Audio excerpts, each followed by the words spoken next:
Piense y hágase rico. Introducción. El hombre que pensó en la manera de asociarse con Thomas Alva Edison.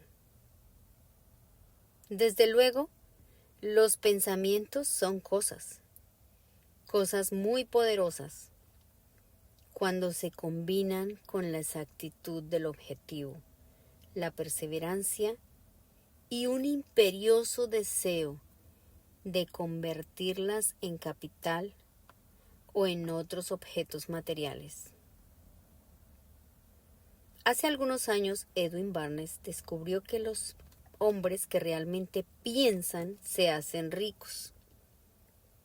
Su descubrimiento no surgió repentinamente, sino que fue apareciendo poco a poco, empezando por un ferviente deseo de llegar a ser socio del gran Edison. Una de las características principales del deseo de Barnes es que era preciso. Quería trabajar con Edison, no para él. Observe con detenimiento la descripción de cómo fue transformando su deseo en realidad y tendrá una mejor comprensión de los principios que conducen a la riqueza. Cuando este deseo surgió por primera vez en su mente, Barnes no estaba en posición de actuar según ese impulso del pensamiento. Dos factores obstaculizaban su camino. No conocía a Edison y no tenía bastante dinero para pagarse el pasaje en tren hasta Orange, New Jersey. Estas dificultades hubieran bastado para desanimar a la mayoría de los hombres en el intento de llevar a cabo su anhelo. Pero el suyo no era un deseo ordinario. Él estaba tan determinado a encontrar una forma de llevar a cabo su sueño, que finalmente decidió viajar en un tren de carga en lugar de fracasar. Barnes se presentó en el laboratorio de Edison y anunció que había ido a hacer negocios con el inventor. Hablando de su primer encuentro con Barnes, Edison comentaba, años más tarde, que estaba de pie ante mí con la apariencia de un vagabundo, pero había algo en su expresión que transmitía el efecto de que estaba decidido a conseguir lo que se había propuesto. Yo había aprendido tras años de experiencia que cuando un hombre desea algo tan imperiosamente, que está dispuesto a apostar todo su futuro a una sola carta para alcanzarlo, tiene asegurado el éxito. Le di la oportunidad que me pedía, porque vi que él estaba decidido a no ceder hasta triunfar. Los hechos posteriores demostraron que no me equivoqué. No podía haber sido el aspecto del joven lo que le proporcionara su comienzo en el despacho de Edison, ya que ello estaba definitivamente en su contra. Lo importante era lo que él pensaba. Si el significado de esta afirmación se podría llevar a cada persona que la lee, no habría necesidad del recordatorio de este libro. Barnes no consiguió su asociación con Edison en su primera entrevista. Obtuvo la oportunidad de trabajar en el despacho de Edison a un sueldo muy nominal, realizando una labor que no era significativa para Edison, pero muy importante para Barnes. Esto porque le daba una oportunidad de mostrar su mercancía donde su propio socio podría verlo. Transcurrieron los meses. En apariencia, nada había sucedido que se aproximase al codiciado objetivo que Barnes tenía en mente como su propósito inicial y preciso, pero algo determinante estaba aconteciendo en los pensamientos de Barnes. Intensificaba constantemente su deseo de convertirse en socio de Edison. Los psicólogos han afirmado con todo acierto que cuando uno está realmente preparado para algo, aparece. Barnes se hallaba listo para asociarse con Edison. Además, estaba decidido a seguir así hasta conseguir lo que busca. No se decía a sí mismo, vaya, ¿para qué sirve todo esto? Supongo que acabaré por cambiar de idea y probaré con un trabajo de vendedor. En cambio se decía, he venido aquí a asociarme con Edison y eso es lo que haré aun cuando me lleve el resto de la vida. Estaba convencido de ello. ¿Qué historia tan diferente contarían los hombres si adoptaran un propósito definido y mantuvieran ese propósito hasta que el tiempo lo convirtiese en una obsesión? Quizás el joven Barnes no lo supiera en aquel entonces, pero su determinación imperturbable, su perseverancia en mantenerse firme en su único deseo, estaba destinada a acabar con todos los impedimentos y a proporcionarle la oportunidad que buscaba. Cuando la ocasión llegó, esta surgió de una forma disímil y desde una dirección distinta de las que Barnes había esperado. Ese es uno de los trucos de la oportunidad. Tiene el curioso hábito de asomar por la puerta de atrás y a menudo viene disimulada con la forma del infortunio o de la derrota temporal. Tal vez por eso hay tanta gente que no consigue reconocerla. Edison acababa de perfeccionar un nuevo invento conocido en aquella época como la máquina de dictar de Edison, llamada también edífono. Sus vendedores no mostraron entusiasmo por el aparato. No confiaban en que se pudiera vender fácilmente. Barnes vio su oportunidad que había surgido discretamente, escondida en una máquina extraña que no interesaba más que a Barnes y al inventor. Barnes supo que podría comercializar el artefacto de Edison. Se lo sugirió a este y de inmediato obtuvo su oportunidad. Vendió la máquina. En realidad lo hizo con tanto éxito que Edison le dio un contrato para distribuirla y venderla por todo el país. A partir de aquella asociación surgió el eslogan hecho por Edison e instalado por Barnes. La alianza comercial ha funcionado por más de 30 años.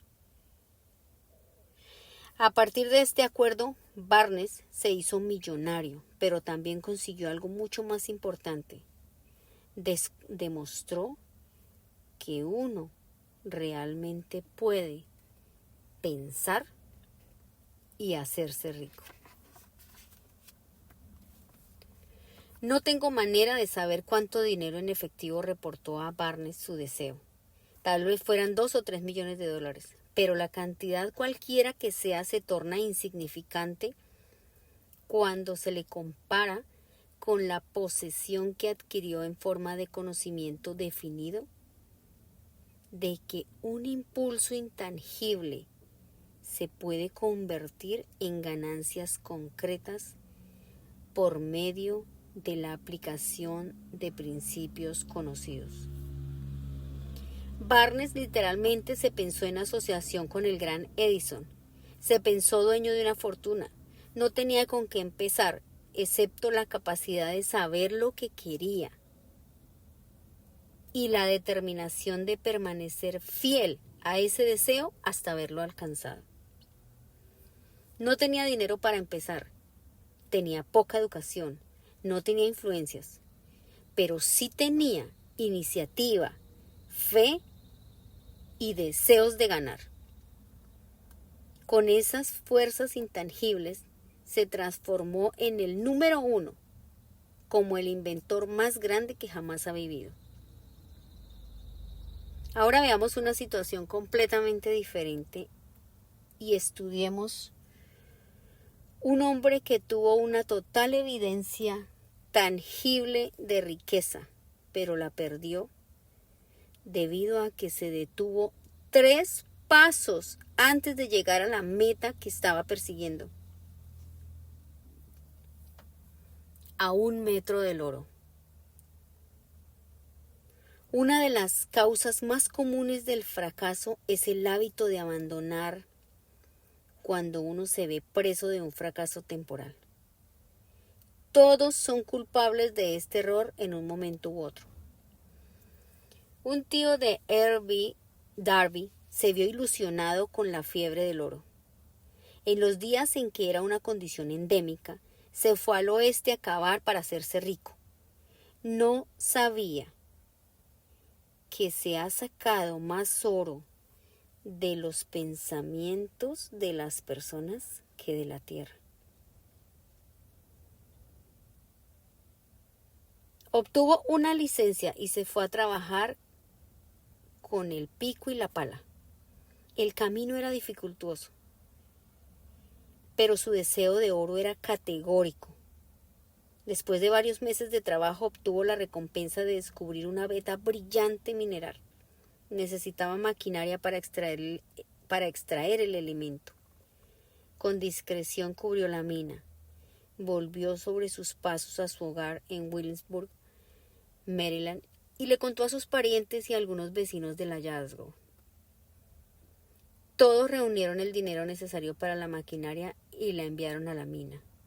Darby y su tío volvieron a trabajar en ella. Extrajeron el primer carro de mineral y lo mandaron a un fundidor. Las utilidades demostraron que poseían una de las minas más ricas de Colorado. Con unos pocos carros más de mineral, saldarían todas las deudas. Entonces empezaría a ganar dinero en grande. Hacia abajo fueron los taladros. Muy alto llegaron las esperanzas de Darby y de su tío. Entonces ocurrió algo. La veta de oro desapareció. Habían llegado al final del arco iris y la olla de oro no estaba allí. Perforaron en un desesperado intento por encontrar la veta nuevamente, pero fue en vano. Finalmente acordaron abandonar.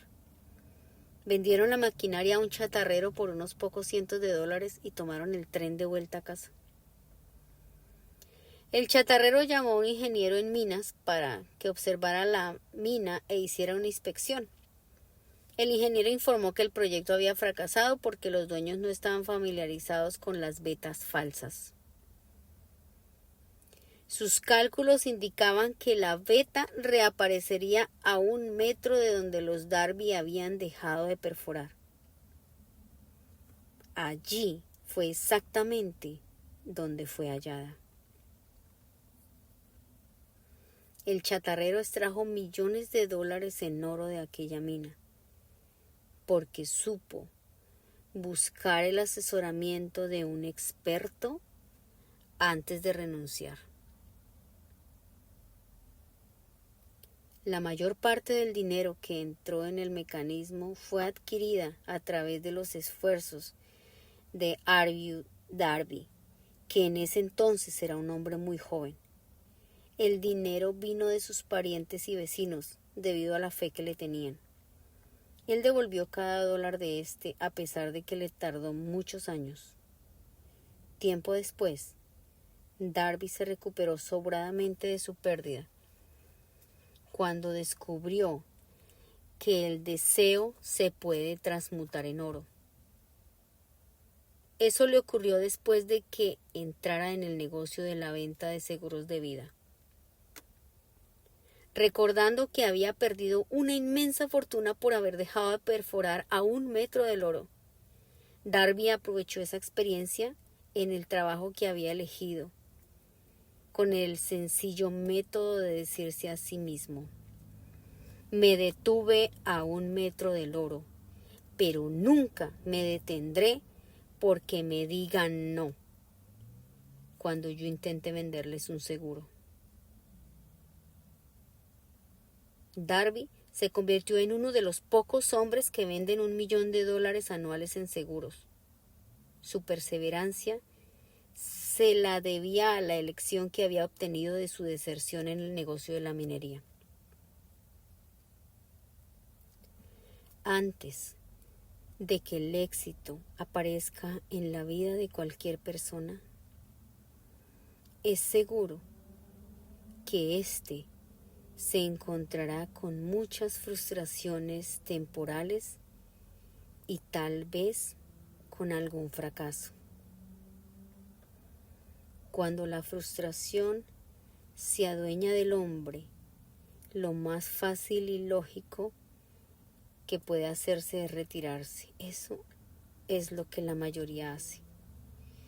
Más de 500 de los hombres más prósperos que han conocido los Estados Unidos le dijeron al autor que sus mayores éxitos surgieron un paso más allá del punto en que la frustración se había apoderado de ellos. El fracaso es un patrañero con un mordaz sentido de la ironía y la malicia. Goza haciéndonos tropezar cuando el éxito está casi a nuestro alcance.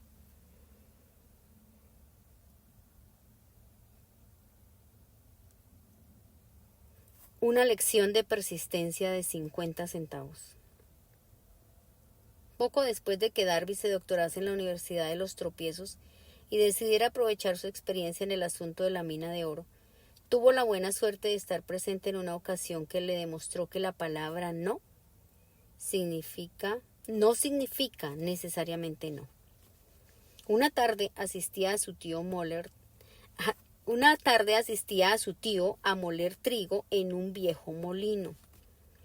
Este dirigía una gran granja donde vivían algunos granjeros arrendatarios de color.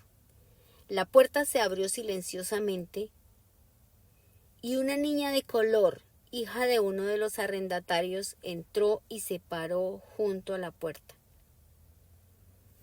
El tío levantó la vista, miró a la niña y gritó con rudeza: ¿Qué quieres? Mi mamá dice que le mande 50 centavos, respondió humilde la niña. Ni hablar, replicó el tío. Y ahora vete a tu casa.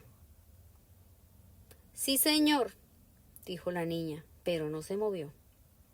El tío siguió con su trabajo tan ocupado que no prestó atención a la niña y no se dio cuenta de que seguía ahí. Cuando volvió a levantar la vista y la vio allí parada, le gritó: He dicho que te marches a tu casa. Ahora vete o te daré una paliza. Sí, señor, dijo la niña, pero siguió inmóvil. El tío dejó un saco de grano que estaba por echar en la tolva del molino. Cogió una tablilla de barril y empezó a acercarse a la niña con una expresión poco tranquilizadora. Darby contuvo el aliento. Estaba seguro de encontrarse a punto de presenciar un asesinato. Sabía que su tío tenía un carácter tremendo. Cuando su tío llegó donde estaba la niña, ella dio un rápido paso al frente. Le miró a los ojos y gritó con todas sus fuerzas: ¡Mi mamá necesita esos 50 centavos! El tío se detuvo, la miró unos instantes y luego dejó lentamente la tablilla de barril a un lado, se metió la mano en el bolsillo, sacó $0.50 y se lo ofreció a la niña.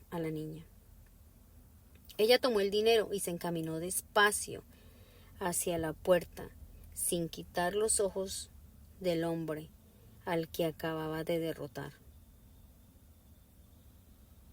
Después de que la niña se hubo ido, El tío se sentó en una caja y permaneció mirando por la ventana durante más de 10 minutos. Estaba cavilando, sorprendido sobre la derrota que acababa de sufrir. Darby también se hallaba reflexivo. Esa era la primera vez en su vida que había visto a un niño de color dominar un blanco adulto. ¿Cómo lo había hecho? ¿Qué le había ocurrido a su tío para que perdiera su ferocidad y se volviera dócil como un cordero? ¿Qué extraño poder había empleado esa niña para hacerse dueña del momento? Estas y otras preguntas similares llenaban la mente de Darby, pero no halló las respuestas hasta muchos años después, cuando me relató la historia. Curiosamente, el relato de esa extraña experiencia la escuché en el viejo molino, el mismo sitio donde su tío recibió la lección. Extraordinariamente también, dediqué casi un cuarto de siglo al estudio del poder que le permitía a una analfabeta niña de color conquistar a un adulto inteligente. En aquel polvoriento y viejo molino, el señor Darby me relató la historia del extraño triunfo y terminó preguntándome: ¿cómo entiende esto? ¿Qué oculto poder guardaba esa niña para dominar por completo a mi tío? La respuesta a esa interrogante la encontrará en los principios que se describen en este libro. La respuesta es categórica y completa. Contiene detalles e instrucciones suficientes para que cualquiera entienda y aplique la misma fuerza con la que la niña se encontró de forma accidental. Manténgase alerta y observará el extraño poder que acudió en ayuda de la niña. Tendrá un vistazo de ese potencial en el próximo capítulo. En alguna parte del libro encontrará una idea que avivará su capacidad receptiva y pondrá a su alcance, para su propio beneficio, ese mismo poder irresistible. La comprensión del mismo puede aparecer ante usted en el primer capítulo, o tal vez surja en su conciencia más adelante. Puede presentarse en forma de una sola idea, o quizá la encuentre en la naturaleza de un plan o un propósito. Una vez más, puede hacerle volver sobre sus pasadas experiencias de frustración o de fracaso para aportar alguna lección mediante la cual usted recupere todo lo que había perdido en su derrota. Después de haberle explicado al señor Darby el poder que la niña de color había empleado, quizás sin saberlo, él repasó de inmediato sus 30 años de experiencia en la venta de seguros de vida y estuvo francamente de acuerdo en que su éxito en ese campo se debía en gran parte a la lección que había aprendido de la muchacha. El señor Darby señaló: cada vez que un posible comprador trataba de deshacerse de mí sin hacerse el seguro, yo visualizaba a la niña parada en el viejo molino con sus ojazos desafiantes y me decía a mí mismo: tengo que conseguir esta venta. La mejor parte de las ventas que he hecho han sido a personas que me han dicho que no. El señor Darby asimismo recordó su error al detenerse a un escaso metro del oro. Pero esa experiencia tenía una bendición oculta. Me enseñó a seguir perseverando sin importar las dificultades. Fue una lección que necesité aprender antes de lograr éxito en cualquier ámbito. Esta historia del señor Darby, de su tío, de la niña y de la mina de oro, probablemente la leerán centenares de hombres que se ganan la vida como vendedores de seguro de vida. Y el autor desea ofrecer a ellos la sugerencia de que Darby le debe a esas dos experiencias su capacidad para vender más de $1 millón anuales en seguros de vida. La vida es extraña y a menudo inestimable. Ambos, los éxitos y fracasos, tienen su origen en experiencias. Las del señor Darby fueron bastante comunes y triviales, y no obstante, contienen la clave de su destino en la vida. Por eso fueron tan importantes para él como su propia vida. Sacó partido de ellas porque las analizó y supo encontrarles la enseñanza.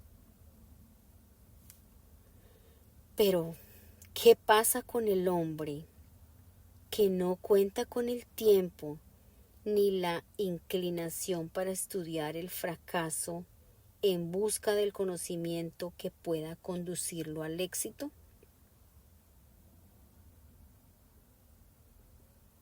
¿Dónde y cómo va a aprender el arte de convertir los errores en escalones hacia la oportunidad? Para responder a esas interrogantes se ha escrito este libro. La respuesta se expone en una descripción de 13 principios, mas recuerde, a medida que vaya leyendo, que la respuesta que quizás usted está buscando a las preguntas que le han hecho reflexionar sobre los misterios de la vida, puede encontrarla en usted mismo, a través de alguna idea, plan o propósito que tal vez surja en su cerebro durante la lectura. Todo lo que necesita para alcanzar el éxito es una buena idea. Los principios descritos en este texto contienen medios y formas de crear ideas útiles. Antes de seguir adelante con nuestro enfoque para detallar esos principios, creemos que vale la pena recibir esta importante sugerencia. Cuando las riquezas empiezan a aparecer, lo hacen con tanta rapidez y en tal abundancia que uno se pregunta dónde habían estado ocultas durante todos esos años de penurias. Esta es una afirmación asombrosa, y tanto más si tenemos en cuenta la creencia popular de que la fortuna premia solo a quienes trabajan mucho durante demasiado tiempo. Cuando usted comience a pensar y a hacerse rico,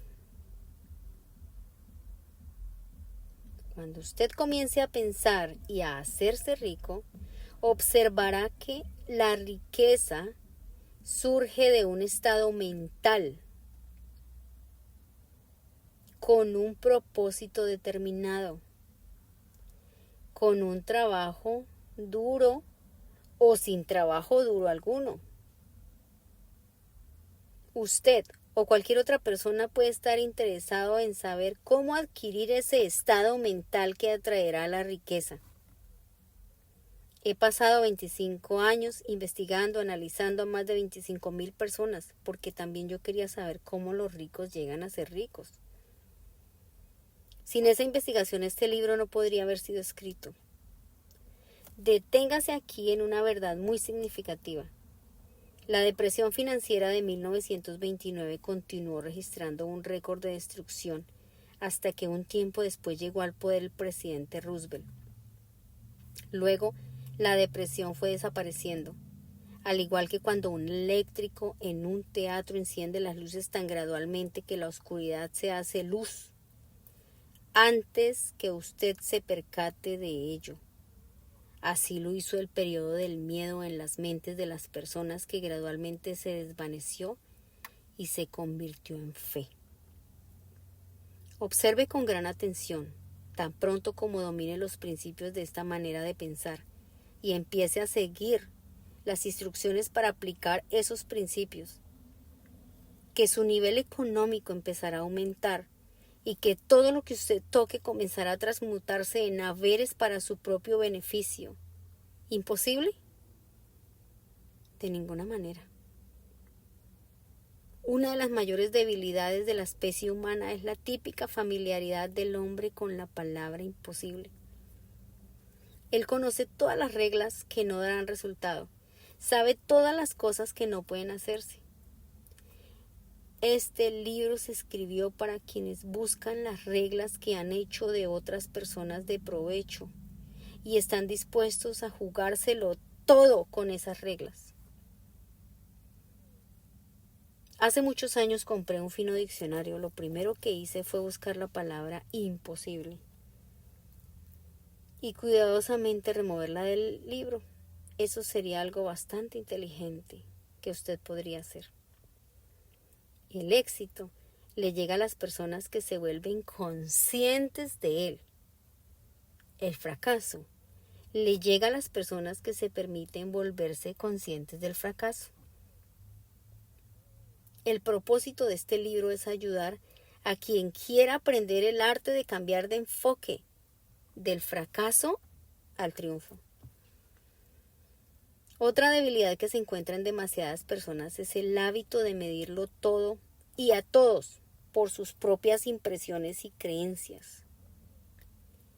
Quienes lean esto creerán que jamás podrán pensar y hacerse ricos porque sus hábitos de pensamiento se han empantanado en la pobreza, el deseo, la miseria, los errores y la derrota. Estas personas lamentablemente me recuerdan a un chino distinguido que fue a los Estados Unidos a recibir una educación americana. Acudía a la Universidad de Chicago. Un día el presidente Harper se encontró con ese joven oriental en el campus.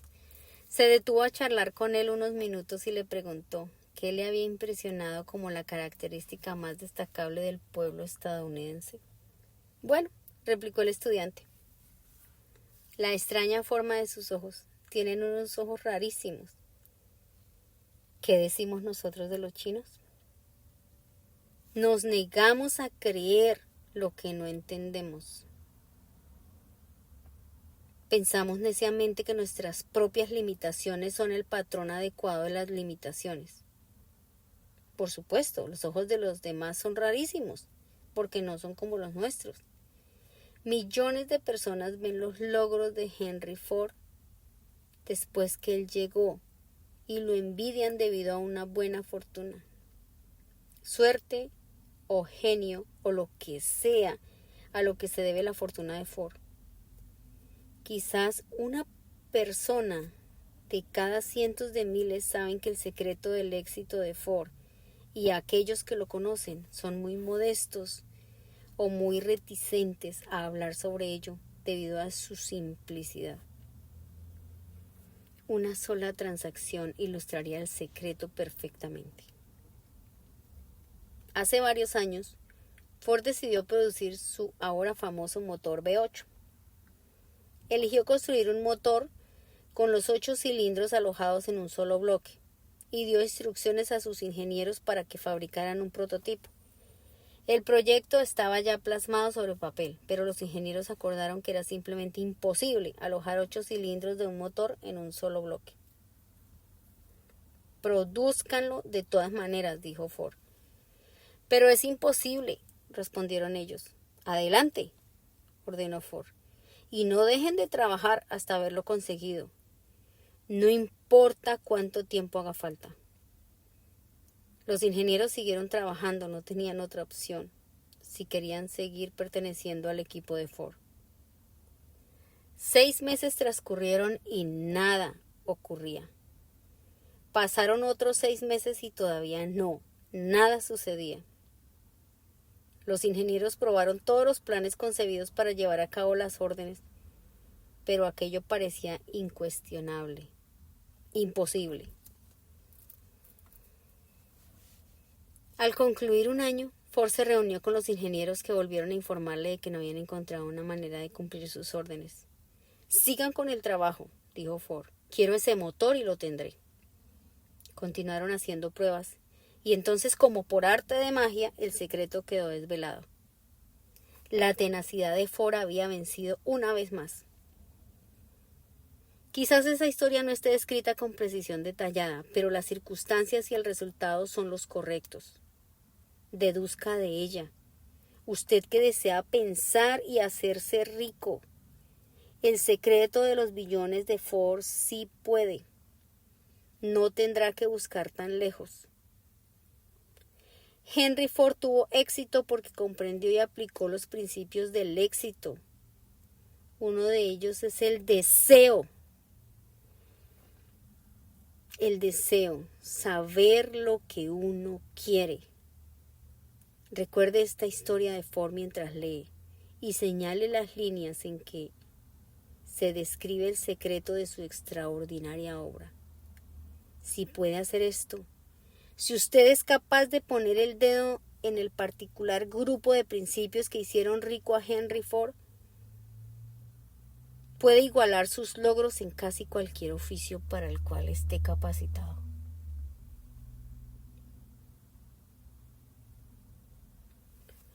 Usted es el maestro de su destino, el capitán de su alma. ¿Por qué? Cuando Henley escribió las proféticas líneas, soy el maestro de mi destino, soy el capitán de mi alma, debió habernos comunicado que somos los maestros de nuestro destino, los capitanes de nuestras almas, porque tenemos el poder para controlar nuestros pensamientos. Debió habernos dicho que el cosmos en el cual esta pequeña tierra flota, en el cual nos movemos y vivimos nuestra existencia, es una forma de energía en movimiento a una frecuencia altísima de vibración y que este cosmos está repleto de una forma de poder universal que se adapta a sí misma, a la naturaleza del pensamiento que tenemos en nuestras mentes y nos influencia de maneras naturales a transformar nuestros pensamientos en su equivalente físico.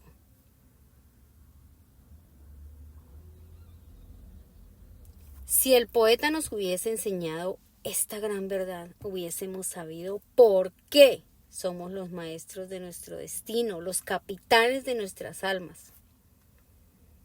Él nos debería haber indicado poniendo gran énfasis que este poder no intenta discriminar entre los pensamientos destructivos y constructivos, que nos urgen a traducir en realidad física los pensamientos de pobreza tan rápidamente como nos influencian a actuar sobre nuestros pensamientos de riqueza.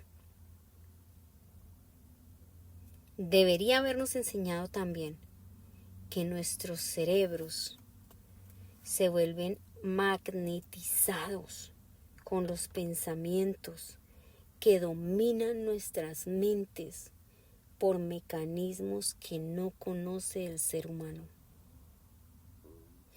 Estos magnetos nos atraen a las fuerzas, personas y circunstancias de la vida que están en equilibrio con la naturaleza de nuestros pensamientos predominantes. Él debió decirnos que antes que podamos acumular fortunas en gran abundancia, debemos magnetizar nuestras mentes con un intenso deseo por riquezas, que debemos volvernos conscientes de la riqueza hasta que el deseo por ella nos impulse a crear estrategias definitivas para tenerla. Pero al ser un poeta y no un filósofo, Henley se conformó señalando una gran verdad en forma poética, dejando que sus seguidores interpreten el contenido filosófico de estas líneas. Poco a poco, la verdad ha ido desvelándose, hasta que ahora parece cierto que los principios descritos en este libro contienen el secreto del dominio sobre nuestro destino económico. Ahora estamos listos para examinar el primero de estos principios. Mantenga usted un espíritu de apertura mental y recuerde mientras lee que estos principios no son un invento de hombre alguno. Estos fueron acumulados de la experiencia de vida de más de 500 hombres que realmente acumularon grandes riquezas en cantidades descomunales. Hombres que comenzaron en la pobreza, con poca educación y sin influencias.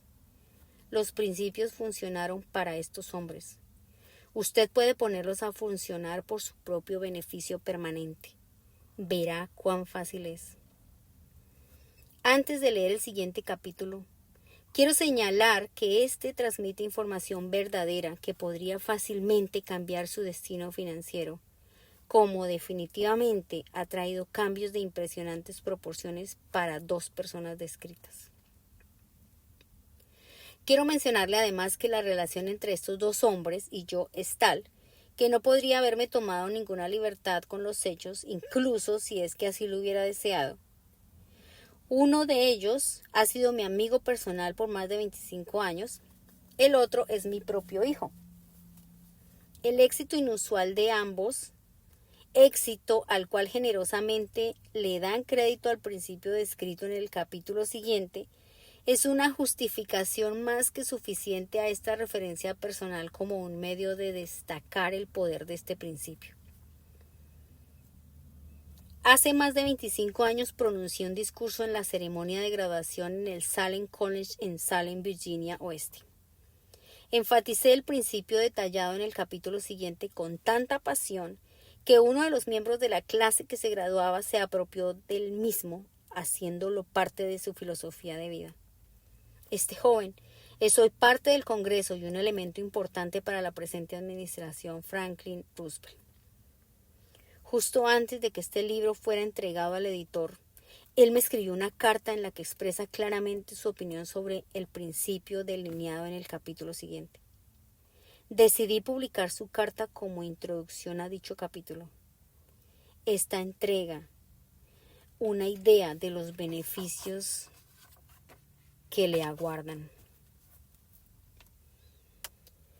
Estimado Napoleón, mi servicio como miembro del Congreso me ha entregado una visión más profunda sobre los problemas de hombres y mujeres.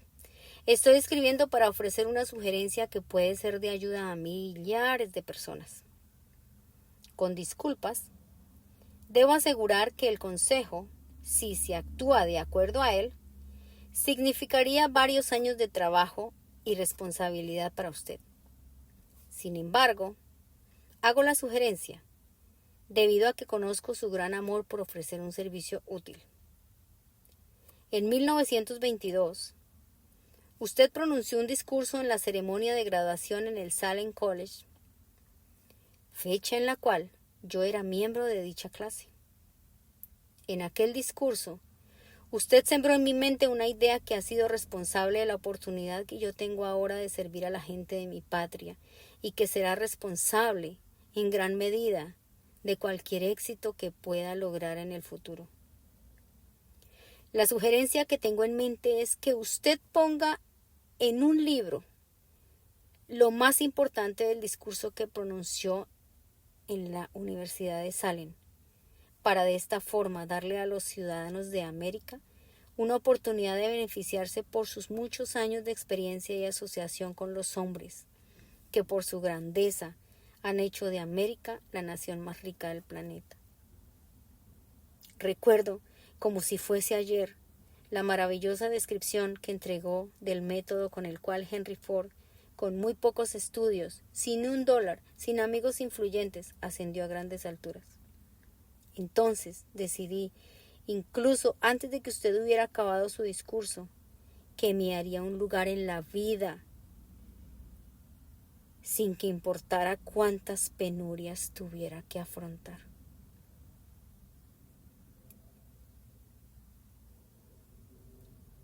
Miles de jóvenes terminarán sus estudios universitarios este año y en los años venideros. Cada uno de ellos estará buscando un mensaje tan alentador como el que yo recibí de usted. Querrán saber dónde ir, qué hacer, cómo lanzarse en la vida. usted puede decírselo, porque ha ayudado a resolver los problemas de muchas personas. Si hay alguna manera posible en la que usted pudiese entregar este gran servicio, permítame ofrecerle la sugerencia de incluir en cada libro uno de sus cuadros de análisis personales, de manera tal que el lector del libro obtenga el beneficio de un completo autoinventario, señalando, tal como usted lo hizo hace muchos años atrás, exactamente qué hay en el camino al éxito. Un servicio como este proveería a los lectores una imagen completa e imparcial de sus defectos y virtudes. Significaría para ellos la diferencia entre el éxito y el fracaso.